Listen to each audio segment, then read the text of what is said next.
So let's start. Today is our first lecture of optics.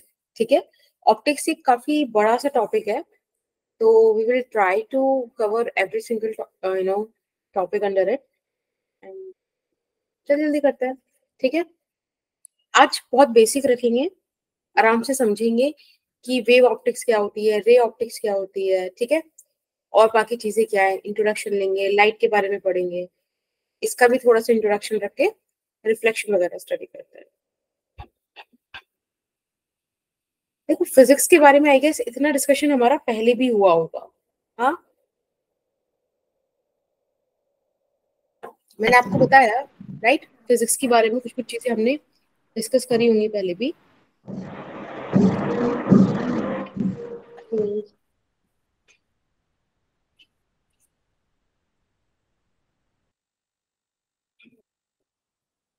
अब optics पे बात करते हैं. Optics is a very big branch of physics and specially when it comes to our competitions. ठीक है, तो optics का बहुत बड़ा रोल होता है और यूजुअली बच्चों को ऑप्टिक्स ना समझ नहीं आती, बट ऑप्टिक्स बड़ी इजी है. ठीक है, बहुत बेसिक सी आपके आसपास होती रहती है. So I guess it would be nice, समझ में आएगी आपको इस बारी.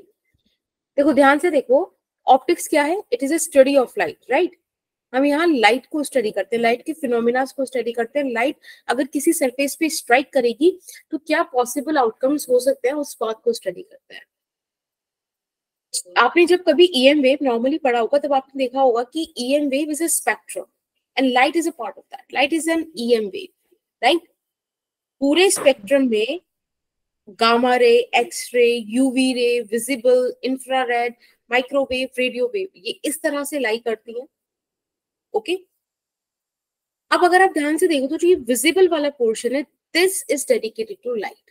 ये लाइट, ओके, ये प्रॉपर खुल के आता है VIBGYOR.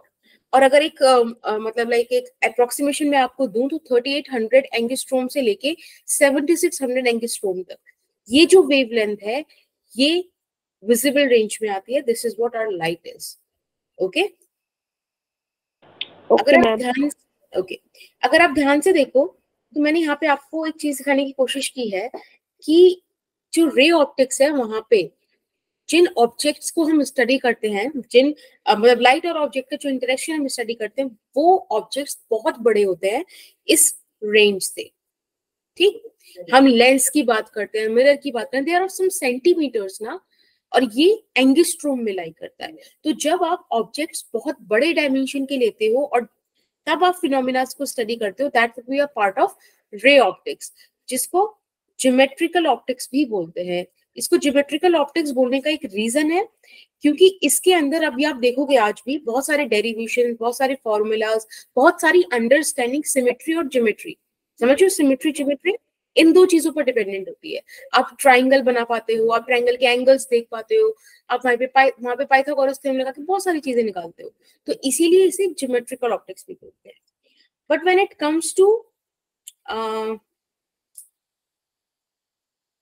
Comes to wave optics, एक सेकेंड.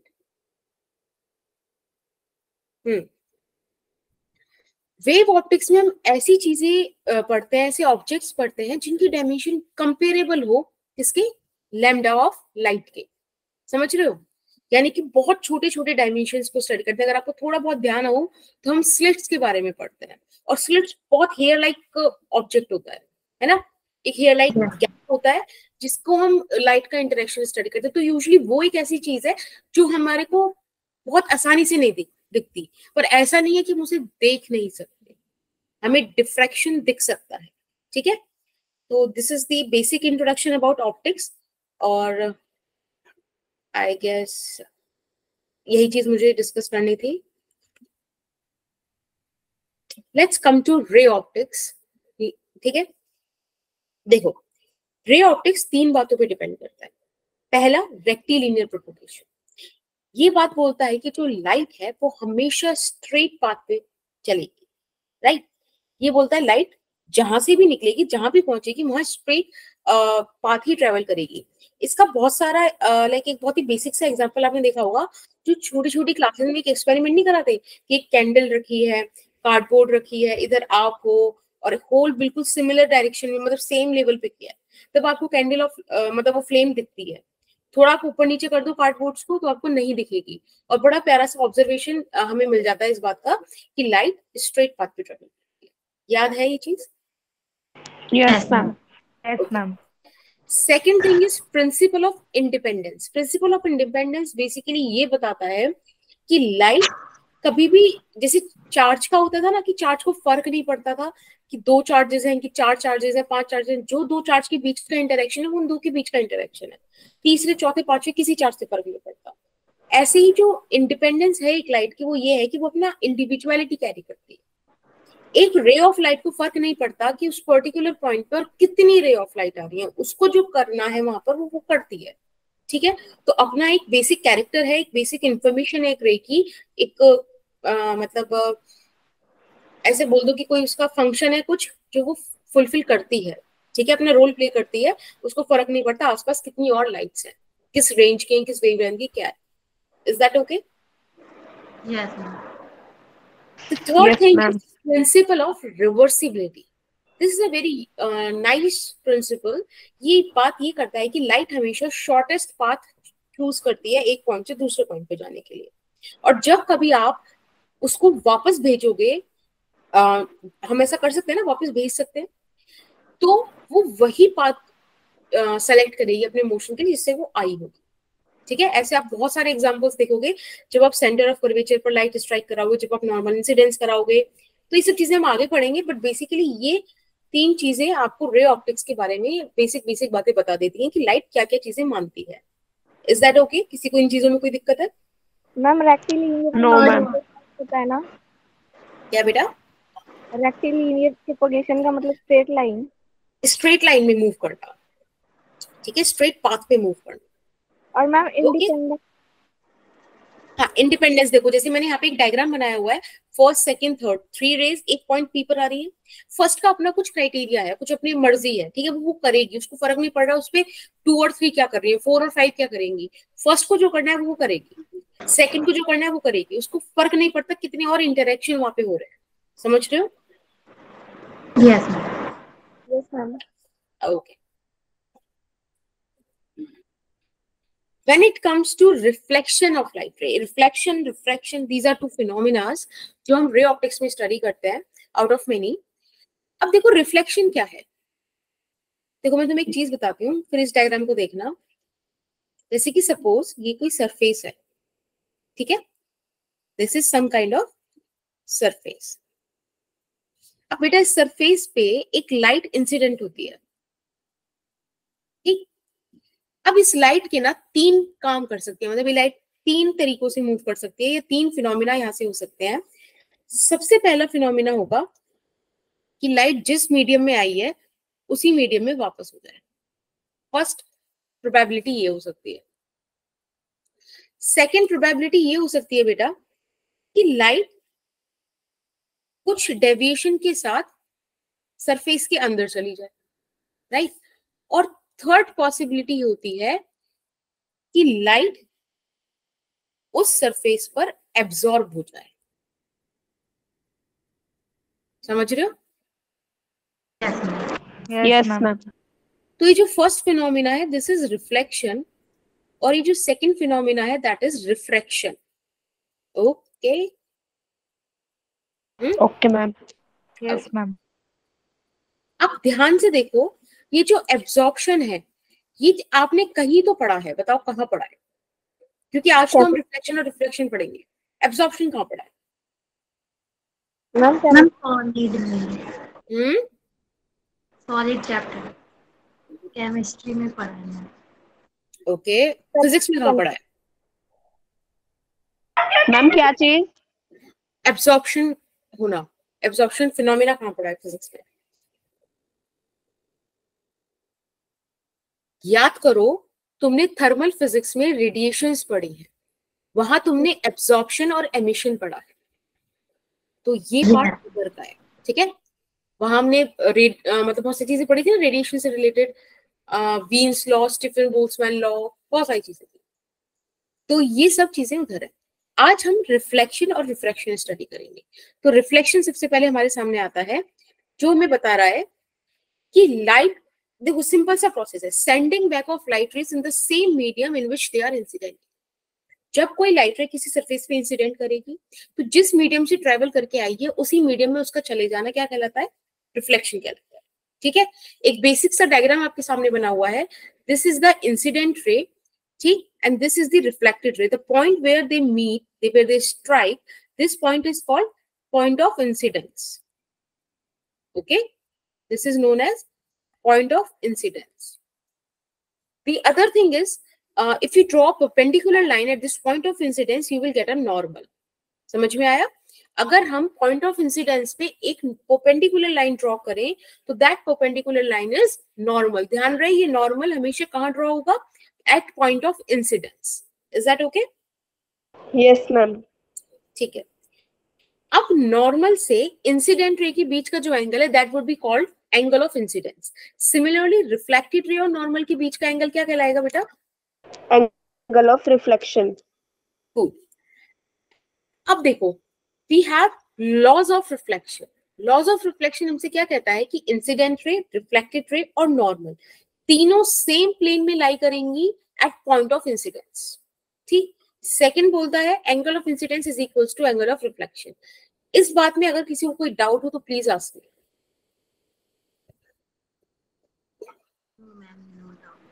ओके, तो बेसिकली आपको फर्स्ट वाला लॉ समझ में आया कि incident ray, reflected ray, normal सब एक पॉइंट पे लाई करें in a plane.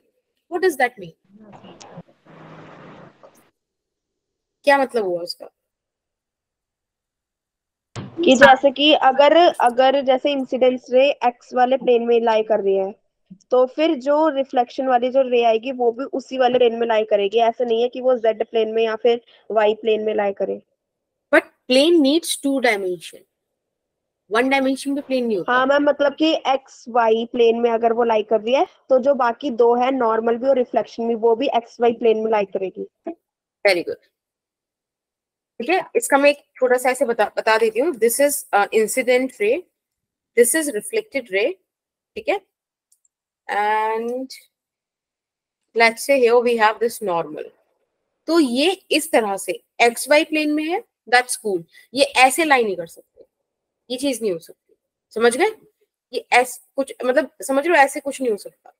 They have to lie in the same plane. ये फर्स्ट लॉ का मतलब है। ठीक है, अब जो रिफ्लेक्शन होती है इट हैज टू टाइप्स, है ना, रेगुलर, इररेगुलर। तो एक बात मुझे बताओ, मैं यहाँ पे एक बार रेगुलर रिफ्लेक्शन करके दिखाती हूँ आप लोगों को इधर, लाइक दिस।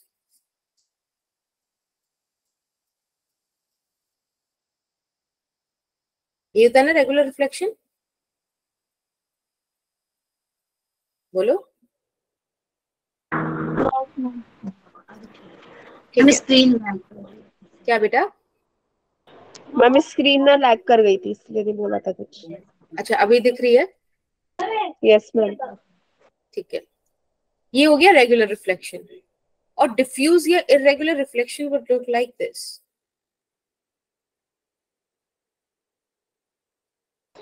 मैम डिफ्यूज और इररेगुलर रिफ्लेक्शन एक ही बात है, मतलब एक ही हाँ, नाम है दोनों का? हाँ, एक ही नाम।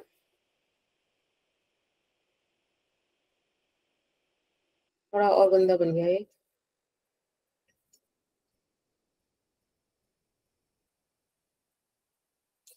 इस तरह से ये हो गया हमारा डिफ्यूज या इररेगुलर। अब मुझे एक चीज बता दो बस, वैसे मतलब रेगुलर में तो कोई दिक्कत नहीं है ना, यहाँ पे set of incident ray and set of reflected ray both are parallel, right? What about diffuse? Is this is a reflection और नॉट? यस और नो? ये सारे लॉस फुलफिल कर रहा है क्या? Yes ma'am. Ma'am yes ma'am. Okay, तो ये angle I is equals to angle R, ये कैसे फुलफिल कर रहा है? नो मैम, नहीं कर रहा। नहीं कर रहा। रिया आप बताओ, आपने बोला था कि फुलफिल कर रहा है। नहीं मैम, फुलफिल नहीं कर रहा, दोनों अलग अलग एंगल। मैम अब पहले देखो होता, बस फिर यहीं बाद पे में मेरे को लगा कि एक कर रहा चीज है, में और तुम मैंने गलत फिर हो जब गए। एंगल पे ध्यान दिया ना, जब आपने बोला तो फिर पता देखो चला नहीं कर रहा। देखो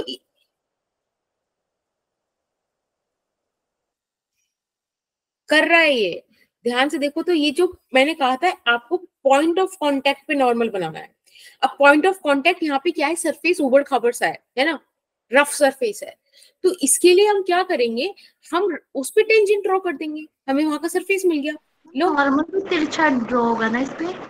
एग्जैक्टली तो देखो यहाँ पे आई और आर बराबर है, यहाँ पे अलग नॉर्मल आ जाएगा, वहां पे आई आर बराबर होंगे, इसका नॉर्मल अलग चला जाएगा। समझ रहे हो, जहां भी देखो, जैसे एक मैं जूम करके दिखाऊं आपको, ऐसा कुछ है।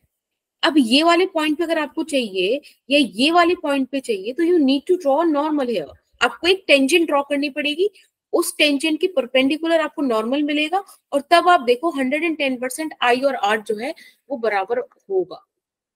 ये Yes. रिफ्लेक्शन का पार्ट है, यानी कि ये रिफ्लेक्शन है, और अगर रिफ्लेक्शन है तो लॉज ऑफ रिफ्लेक्शन 110% फुलफिल होंगे। Is that okay? Yes, बस एक ma'am. यही चीज थी इसमें जो ट्रिकी थी। एक दूसरा केस मैं आपको यहां बताना चाह रही हूँ, ये वाला देखो। मैंने इस बारी क्या करा कि incident ray along the normal भेजी। अब अगर मैंने incident ray along the normal भेजी तो बेटा एंगल ऑफ इंसिडेंस 0 हो गया ना। As per the Yes. Laws of reflection, the angle of reflection is also suppose to be 0। तो इसीलिए रे क्या करेगी, वापस अपने पाथ को ट्रेस बैक कर Follow लेगी, कर। हाँ रिट्रेस कर लेगी। सो इस केस को बोलते हैं नॉर्मल इंसिडेंस का केस। जब भी आप कभी लाइट नॉर्मल के अलाउंग भेजोगे, हमेशा लाइट वापस आ जाएगी, ठीक है। और कॉज क्या होगा, since angle of incidence is 0 तो angle of reflection is suppose to be 0। Is that okay? Yes, ma'am. Good. Let's come to plane mirror. We have two types of mirror, plane mirror, spherical mirror, right. देखो अगर मैं एक छोटा सा classification आपको बताऊं, तो अपने पास है प्लेन मिरर, दूसरा अपने पास क्या है, स्फेरिकल मिरर। और बेटा स्फेरिकल मिरर भी दो टाइप का होगा, कॉनकेव एंड कॉन्वेक्स, राइट। बोलो, होगा ना। हम बारी बारी से एक एक मिरर को समझेंगे, उसकी बेसिक बेसिक प्रॉपर्टीज समझेंगे। मैं आपको कुछ कुछ चीजें बताऊंगी कि आपको कैसे लिखना होगा, ठीक है। And that would B it. सबसे पहले हमने प्लेन मिरर डील करना सीखना है, और समझना कि इस टॉपिक में सिमेट्री बहुत है, तो लेके चलेंगे साथ साथ। पहले ये चीज सीखते हैं। अब देखो पहला केस है कि मुझे इमेज फॉर्म करनी है पॉइंट साइज ऑब्जेक्ट। एक बात बताओ, अगर मुझे किसी भी एक पर्टिकुलर पॉइंट का इमेज चाहिए तो मुझे उससे कम से कम दो रेज निकालनी पड़ेगी। तो मैंने एक रे ये ऐसे निकाली, ठीक, और एक रे ऐसे। अब जहां भी आपने रेज बनाई है वहां पे आप क्या बनाओगे, नॉर्मल, है ना। यस मैम, फिर रिफ्लेक्शन वाली रे। ठीक है, this is angle of incidence, this is angle. अब देखो, अभी यहां से इस तरह से चली जाएगी, और ये यहां से कुछ ऐसे चली जाएगी, है ना। Yes, ma'am. ठीक है, अभी आप एक बात मुझे बताओ बेटा, कि ये जो दो रेज हैं, क्या ये आगे कहीं मिलने वाली हैं? No ma'am. नो मैम, ऐसी नहीं रेस मिली। को हम बोलते हैं डाइवर्जिंग रेस, कि ये वक्त के साथ डिस्टेंस के साथ बढ़ती चली जाएगी, इनके बीच का डिस्टेंस, इन्हें बोलेंगे डाइवर्जिंग। और अगर कोई रेस इस तरीके से होंगी तो they are known as converging rays. So basically they are diverging in nature, ठीक है। अब मुझे ना इमेजिनेशन करनी है। अब मैं इमेजिन करूंगी कि व्हाट इफ मैं इन रेस को पीछे एक्सटेंड करूं, व्हाट इफ मैं इन रेस को पीछे एक्सटेंड करूं, ओ ये यहाँ पे ऐसा लग रहा है कि ये यहाँ कहीं मिल रही होंगी। Pay attention on my words, ये यहाँ ऐसे नहीं मिल रही है। This is what I imagine, कि ये यहाँ मिल रही होंगी। तो जब भी हम ऐसे इमेजिन करके कोई इमेज बनाते हैं ना, that would known as virtual image, ठीक है। Yes, ma'am. और जब भी वो रियली इंटरसेक्ट कर रही है, जब एक्चुअल इंटरसेक्शन हो रहा है लाइट रेज का, तब इमेज फॉर्म हो रही है, that would be called as real image, ठीक है। अब देखो, अब ना पता है जब आप फिजिक्स में रे ऑप्टिक्स वगैरह पढ़ते हो, इमेजेस बनाते हो, तो सबसे इंपॉर्टेंट पार्ट होता है, ये बताता है कि इंसान को कितनी चीजें आती हैं, वो होता है कि आप कैरेक्टरिस्टिक्स लिख पाओ किसकी, इमेज की। और उसमें भी ना आपको 3 बातें लिखनी होती है। देखो, सबसे पहली बात आप लिखोगे पोजीशन ऑफ इमेज, कि इमेज बनी कहाँ है। अब एक बार बताओ, इमेज यहाँ कहाँ बनी है? Behind the mirror. Very good, it is behind the mirror.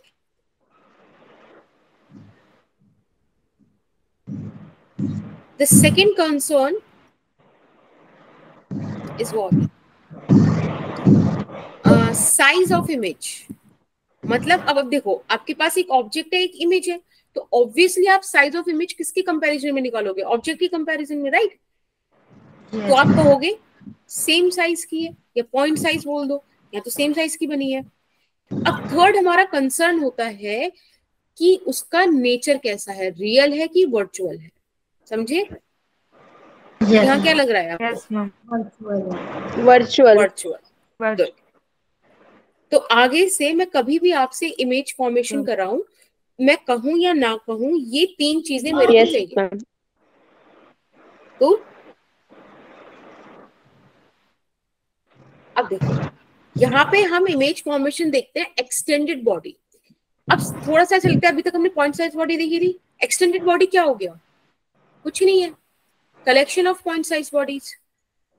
Yes और नो? Yes, ma'am.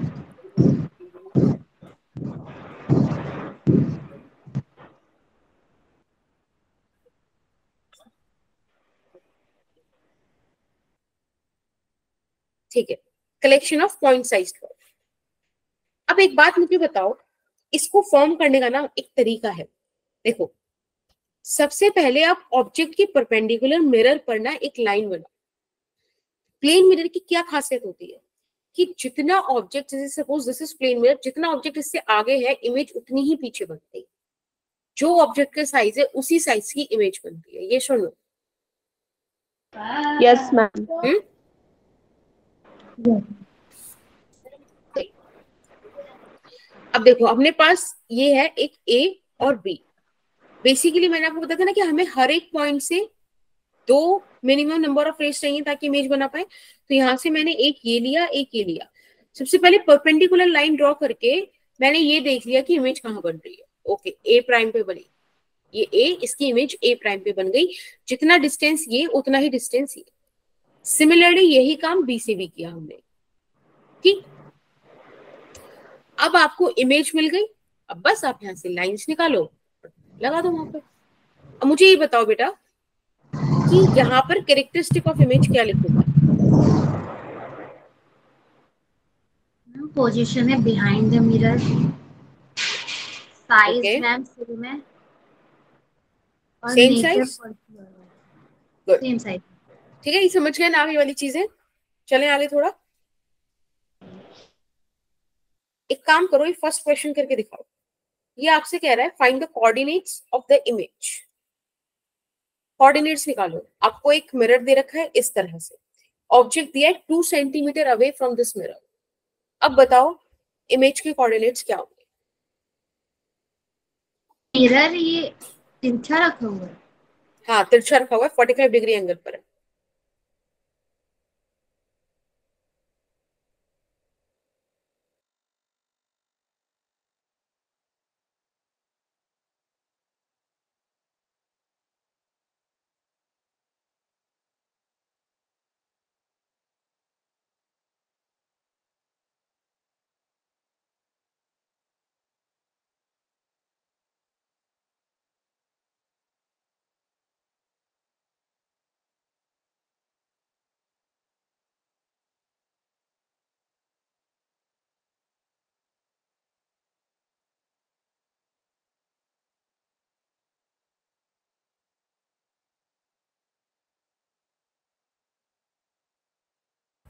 बोलो बेटा।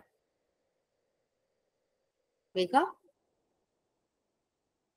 you want to say something since you raised your hand? गलती से हो गया होगा, चलो।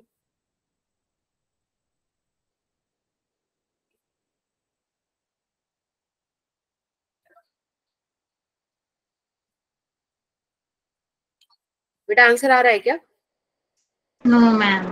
देखो ध्यान से, आप क्या करो, क्या करो आप, इस मिरर को ना आगे एक्सटेंड कर लो, ठीक। अब यहां से एक परपेंडिकुलर ड्रॉ करो। मैंने बताया था परपेंडिकुलर, आप थोड़ा सा देखो ऐसे एक परपेंडिकुलर ड्रॉ करो और यही परपेंडिकुलर आप आगे एक्सटेंड कर दो, तो बेटा यहाँ पे इमेज मिल जाएगी ना?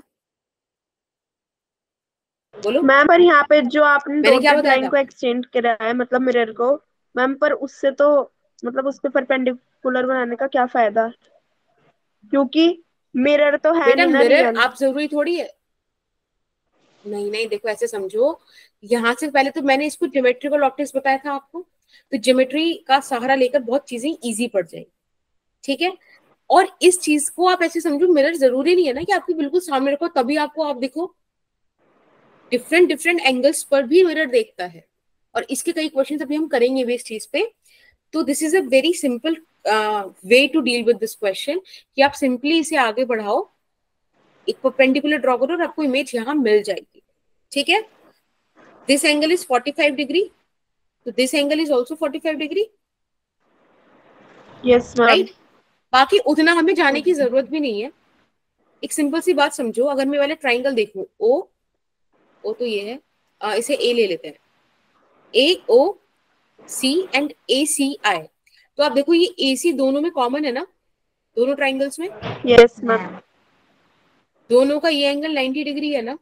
Yes yes ma'am. मैम, दोनों complement. Conjugate. This is object distance, this is image distance, तो तो ये ये दोनों ट्राइंगल्स भी एग्जैक्टली सेम हो गए। तो if yes ma'am, this is 2 centimetre, this is also 2 centimetre, -2 centimetre. यानी कि इसका कोऑर्डिनेट आ गया 0 -2, C. Option C. Okay okay yes ma'am. ठीक है। अब ये वाला क्वेश्चन करो और देखो, a body sorry a body नहीं, a boy of height h wants to see his full image in a plane mirror, find the minimum length of mirror which is required to do so। समझ में आया? Yes ma'am. Ma'am, करो। H height की थोड़ी चाहिए, वो छोटी भी चलेगी। हाँ तो कितनी छोटी, मिनिमम कितनी लेंथ पे काम बन जाएगा, वो क्वेश्चन है, ठीक। जितनी उसकी हाइट है उतनी ही होनी चाहिए। नहीं, वो आंसर नहीं, अगर इतना सिंपल होता तो देते क्यों?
देखो चलो एक बार हम लोग साथ में करते हैं, लेट्स सी। देखो ये है वो बॉय, ठीक है, this is A point, this is B point, और अभी हम फिलहाल इस बॉय की हाइट का ही मिरर ले लेते हैं, ठीक। अब सिचुएशन क्या है, ये देखो यहाँ कहीं इसकी आंखें हैं, तो इसको अपनी इमेज दिखनी चाहिए ना, ये कॉन्सेप्ट है हमारा, मतलब हमको ये चाहिए। तो एक काम करेंगे, पहले ए पॉइंट से perpendicular distance let's say D, और डी ही अंदर हम क्या बना देंगे, ए प्राइम बना देंगे, जहां पे इस वाले पॉइंट का इमेज बनेगा। सिमिलरली आपको ये चीज बी से भी दिख जाएगी। बोलो, दिक्कत है कोई यहाँ तक? Yes ma'am. नहीं ना? ठीक है। अब दूसरा काम क्या करते हैं, इसको अपना सर और पैर दोनों दिखना चाहिए। तो हमने सर से एक लाइट निकाली इस तरह से, थोड़ा सा इसकी आंख नीचे ले लेते हैं। सर से ऐसी लाइट निकाली कि उसकी आंख में चली जाए ना, लाइक दिस। इसको आप पीछे एक्सटेंड करा दो। ठीक, ये तो हो गया सर का कहानी। अब बात करते हैं पैरों की। तो अगेन इसको पैरों से भी इस तरह से चाहिए कि वो आंखों तक पहुंच जाए। ठीक, इसको आप इस तरह से पीछे एक्सटेंड। इतना क्लियर है? Yes ma'am. Yes ma'am. ठीक, देखो it's all about a geometry. आपको ज्योमेट्री बनानी सीखनी पड़ेगी। ठीक है, ज्योमेट्रिकल ऑप्टिक्स इसका नाम है और उसको हमको वैल्यू करना चाहिए। सिंपल समझो, इस पॉइंट को अगर मैं P बोल दूं, इस पॉइंट को Q बोल दूं और इस पॉइंट को R बोल दूं, कोई दिक्कत तो नहीं है? अगर आप ध्यान से देखो तो ये जो PR लेंथ है यही तो रिक्वायर्ड है बस, यस मैम। है ना? उससे इसको सारा कुछ दिख रहा है। चलो अब आप दो ट्राइंगल देखो, एक देखो ट्राइंगल PQE और एक देखो ट्राइंगल A', और यहाँ पे नाम देना पड़ेगा PQRS, A'SE। दिखा? एक तो ये वाला ट्राइंगल छोटा वाला, ठीक है, दिख रहा है ये वाला? Yes ma'am. बोलो। और एक दिख रहा है बेटा ये बड़े वाला, ये वाला दिख गया? Yes ma'am. ठीक है। अब आप इन दोनों ट्राइंगल्स में देखो तो सबसे पहले तो ये एंगल दोनों में कॉमन आ जाएगा और ये भी 90 डिग्री, ये भी 90 डिग्री, यानी कि ये दोनों ट्राइंगल्स हैं सिमिलर, और एक वर्टेक्स सेम है ना? Yes ma'am. तो अगर मैं इसको ऐसे लिखूं कि PQ upon A'S is equals to EQ upon ES, तो सही लिखा है मैंने? Yes ma'am. ठीक है, मैं इस PQ को फॉर टाइम बीइंग X मान लेती हूँ और QR को Y मान लेती हूँ, अपनी मर्जी मान लिया। तो एक बात मुझे बताओ, EQ कितना है? D, और ES कितना है? 2D, है ना? Yes ma'am. यस तो मैम। यहाँ से आपको मिल जाएगा X upon A'S is equals to 1/2 और A'S का वैल्यू मिल जाएगा 2x, यानी कि दिस इज 2x। ठीक है बेटा? Yes ma'am. गुड सुष्मिता। चलो अब हम दूसरे ट्राइंगल को देखते हैं। अब आप ट्राइंगल देखो, triangle EQR and triangle ESB', दिख रहा है क्या नीचे वाले ट्राइंगल्स? Yes ma'am. सेकंड वाला ये तो एक ट्राइंगल हो गया, और एक बड़ा वाला। ठीक, और एक ये बड़ा वाला, दिख गया? Yes ma'am. Yes ma'am. Again ये दोनों ही ट्राइंगल कैसे हैं? सिमिलर है। तो वही चीज कर लें हम इसमें भी। इसको भी हम ऐसे लिख सकते हैं ना, कि क्या लिख सकते हैं बेटा, फटाफट से बताओ। इसको हम लिख सकते हैं QR upon SB' is equals to EQ upon ES। QR हमारा Y है, SB' हमको चाहिए, और इधर से मिल जाएगा हमें D/2D विच इज 1/2। और देखो अगेन आपको SB' कितना मिल गया? 2y, this is 2y। अब आप ध्यान से देखो, ये A'B' था क्या? हाइट ऑफ इमेज, है ना, which is 2x plus y, यही तो h था। Yes ma'am. और मिरर जो आपको रिक्वायर्ड है, वो मिरर आपको कितना रिक्वायर्ड है? x plus y। प्लस तो इसको आप क्या लिख सकते हो? h/2। तो ये मिनिमम रिक्वायर्ड है अगर कोई बंदा अपने आप को देखना चाहता है पूरा का पूरा प्लेन मिरर में, तो इतनी मिनिमम लेंथ होनी ही चाहिए। Is that okay? Yes ma'am. ठीक है। Yes ma'am. अब ऐसा ही एक क्वेश्चन है, ये आपके लिए होमवर्क है, मैंने आंसर दे रखा है, try to solve it. Ma'am एक बार लास्ट वाली स्लाइड दिखाना। हाँ बेटा, यस मैम। ठीक है।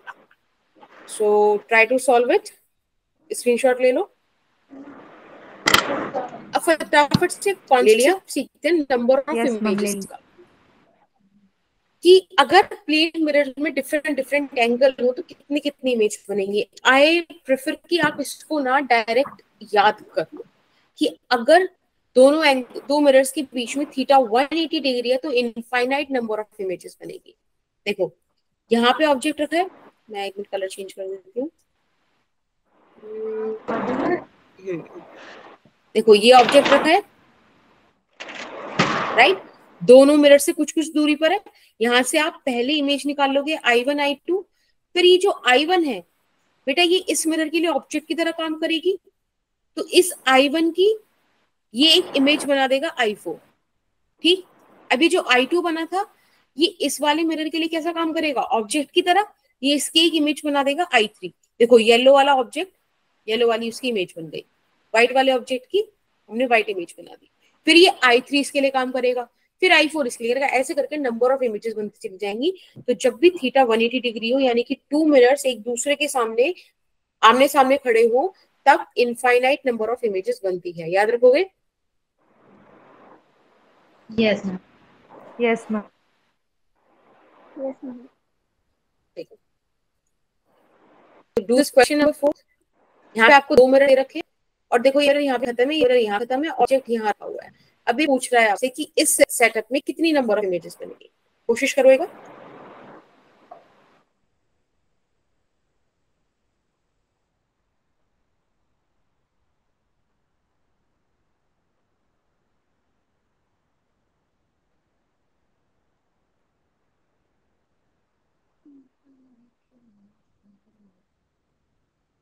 Yes ma'am. कितनी बनेगी बेटा? इंटर में तो कम बनेगी, इनफिनाइट नहीं बनेगी। हाँ देखो कैसे बनेंगी, और देखते हैं।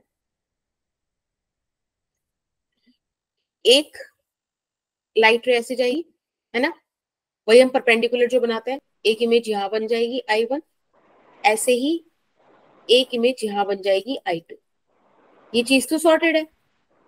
Yes ma'am. अब सोचो आप, देखो एक तो हमने परपेंडिकुलर भेजी होगी। हाँ बेटा, मैम बट आपने तो बोला था कि इमेज बनाने के लिए कम से कम दो रेज होनी चाहिए। मैं सिर्फ अभी तो इमेज लोकेट कर रही हूँ कि यहाँ बनेगी ना, थोड़ा सा बस कंस्ट्रक्शन इजी पड़ जाता है। अब यहाँ से आपने एक लाइट ऐसे निकाली, ये देखो ये इस तरह से कहीं जा रही होगी, ठीक है, तो एक तो आपने ऐसे भेज दी जो ऐसे ही आपको मिल गई, समझ में आ रहा है? सिमिलरली आपने एक यहाँ कहीं निकाला होगा, और ये देखो ये इस तरह से जा रही है। अब मुझे एक बात बताओ, मिरर की इनसफिशिएंट लेंथ की वजह से इन दो लाइट रेज को आगे टकराने का तो मौका मिला ही नहीं कहीं, यस मैम। तो Yes, सिर्फ ma'am. ये दो इमेजेस ही बन के रह गई, राइट? दो हो जाएगा। वर्चुअल है ना? Yes ma'am. Yes ma'am. मतलब वर्चुअल ऑब्जेक्ट बनने का इनको मौका ही नहीं मिला ना यहाँ पे। चलो अब केस सेकंड, अगर दो मिरर्स के बीच में 90 डिग्री का एंगल हो तब क्या करना है? अब देखो ये ऑब्जेक्ट है, सबसे पहले वही काम करो, परपेंडिकुलर ड्रॉ करो, है ना, यहाँ से एक परपेंडिकुलर लाइन भेज दो, वापस आ जाएगी, ऐसे एक परपेंडिकुलर यहाँ ड्रॉ कर दो, वो भी वापस आ जाएगी। तो कुल मिला के एक इमेज तो आपको यहाँ मिल गई I1, और एक इमेज यहाँ मिल गई, ठीक है। अब और क्या कर सकते हैं?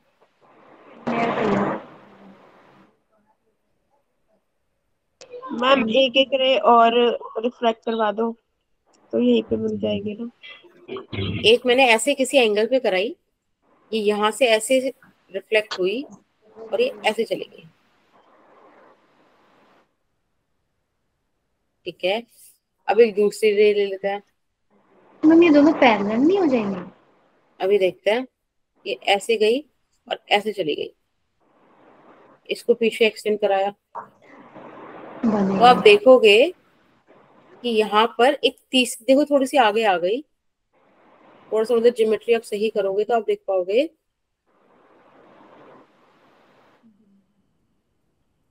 ये इन दोनों की ना इंटरसेक्शन पे यहाँ पे इमेज बनेगी। थोड़ा सा बस ड्राइंग का दिक्कत है, थोड़ा पेन पेंसिल लेके और सही से बनाओगे, देखो यहाँ पे मिलेगी I3। अब वो ऐसे समझ लो कि या तो उसे I1 का समझ लो, है ना, या I2 की वर्चुअल इमेज समझ लो, कुछ भी समझ लो। यहाँ पे दो इमेज ओवरलैप कर जाएंगी, एक जो I1 की वजह से बनेगी, एक जो I2 की वजह से बनेगी, तो कुल मिला के एक थर्ड इमेज मिलेगी। यहाँ पे मिलेंगी हमें 3 number of images. Is that okay? Yes ma'am. ठीक है। मैम एक बार और बता दो। हाँ देखो, एक तो सिंपल आपको मिल जाएगी ना, मतलब लोकेशन आप देखो यहाँ पे I1 और I2 तो सिंपल मिल रही है, ठीक है। लेकिन अगर मैं थोड़ा सा एंगल डिफरेंट करके दो रेज निकालूं, एक ग्रीन वाली एक ऑरेंज वाली, तो आप देखो इन दोनों को पीछे एक्सटेंड करने पे I3 इमेज मिल रही है। अब क्वेश्चन आता है कि I3 इमेज कैसे आई, तो ये समझ लो या तो I1 की वजह से मिल गई, I1 ने इस वाले मिरर M2 के लिए काम किया, ये मिरर M1 हो गया, ठीक है। या फिर ऐसे समझ लो कि I2 as a virtual object काम कर गया M1 के लिए। तो कोई भी तरीके से समझो, दोनों से इमेज इसी पॉइंट पे मिलेगी I3। जितना ऑब्जेक्ट दूर उतनी इमेज दूर, जितना ऑब्जेक्ट दूर उतनी इमेज दूर, समझ रहे हो? तो उस हिसाब से I3 पे दो इमेजेस ओवरलैप कर गई, I1 और I2 की, तो बेसिकली एक इमेज मिल गई। अब समझ में आया? Yes ma'am. ठीक, तो ये वाला क्वेश्चन सॉल्व करके बताओ, इस सिनेरियो में नंबर ऑफ इमेजेस निकालो, कितने होंगे?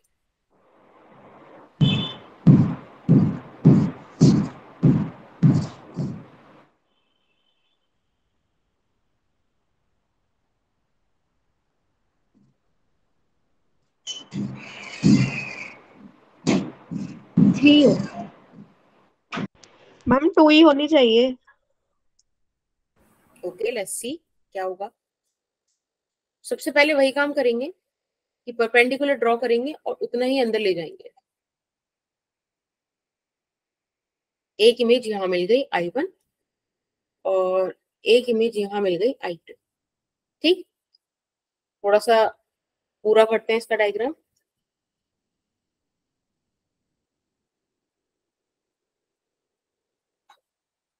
ठीक, मैम जैसे आप पहले लिख देते हो रे हम्म 2 बनाने से पहले आप लिख देते हो I2 और I1, तो फिर मैम ये तो लेकिन बाद में बनती है ना, पहले मैम दो रे जब मिलेगी जब तो हाँ, बनेगी। ये just for the ease of convenience, मतलब अपनी कन्वीनियंस के लिए हम लिख देते हैं, ऐसा इमेज बना देते हैं।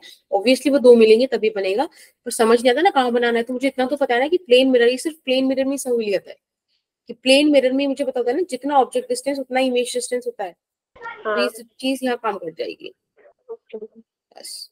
अब देखो ये जो दो लाइट रेस लास्ट में निकली हैं, इन दो को कहीं टकराने का मौका ही नहीं मिलेगा, सीधी स्पेस में चली जाएंगी, तो इसलिए दो ही इमेजेस फॉर्म होंगी यहाँ पर, ठीक। Yes ma'am. चले आगे। यस। अब बताओ, अगर मेरे पास अब ऐसा कुछ आ जाए, यहाँ पे कुछ भी एंगल दे रखा है 20-30, अब क्या करूं? अब क्या हो?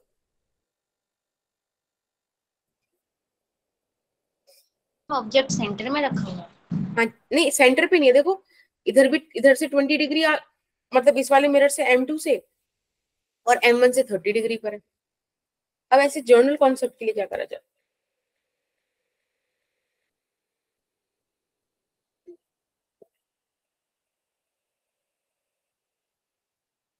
मैम पता नहीं। Yes ma'am.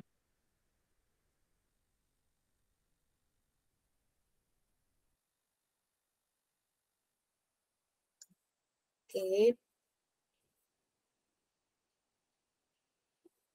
देखो ऐसे केस में क्या करो, सबसे पहले लिखो मिरर M1, यहाँ लिखो मिरर M2। अभी बताओ ऑब्जेक्ट M1 से कितनी दूरी पर है? अच्छा एक काम करो, इसको थोड़ा सा ऐसे 20 मान लो, डिग्री। रुक जाओ।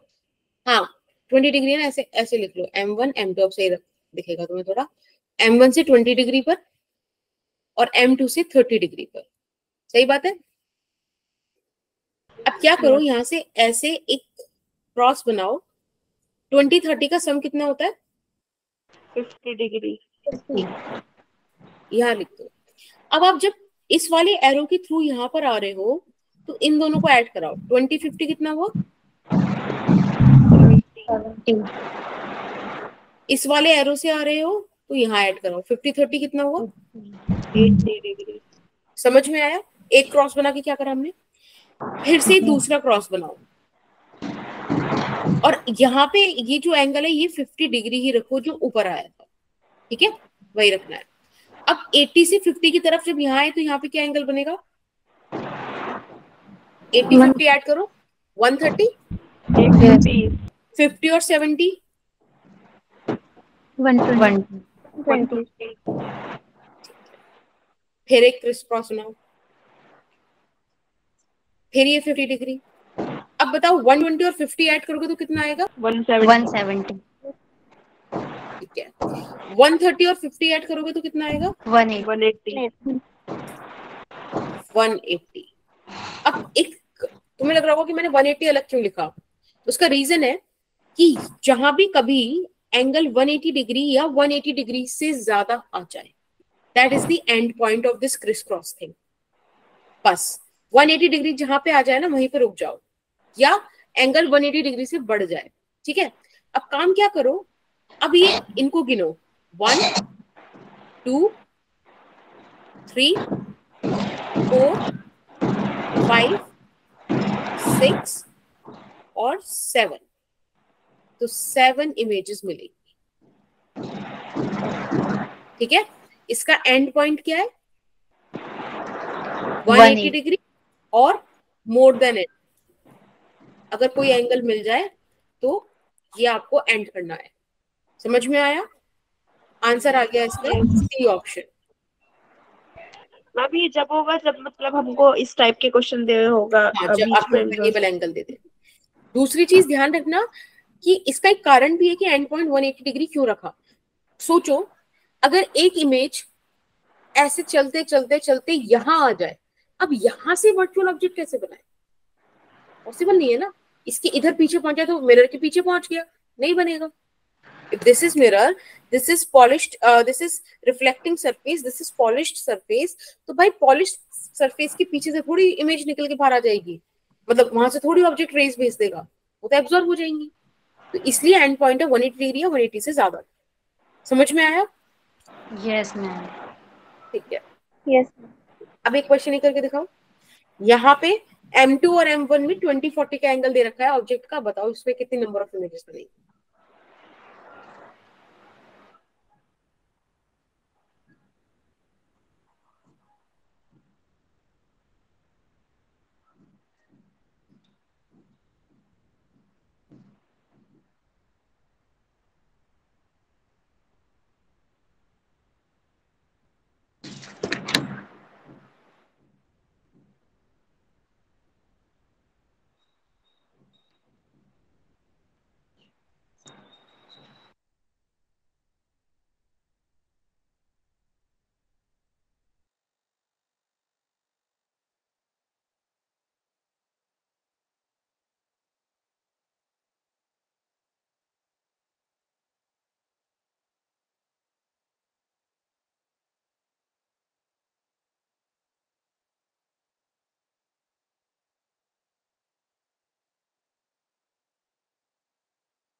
मैम 6।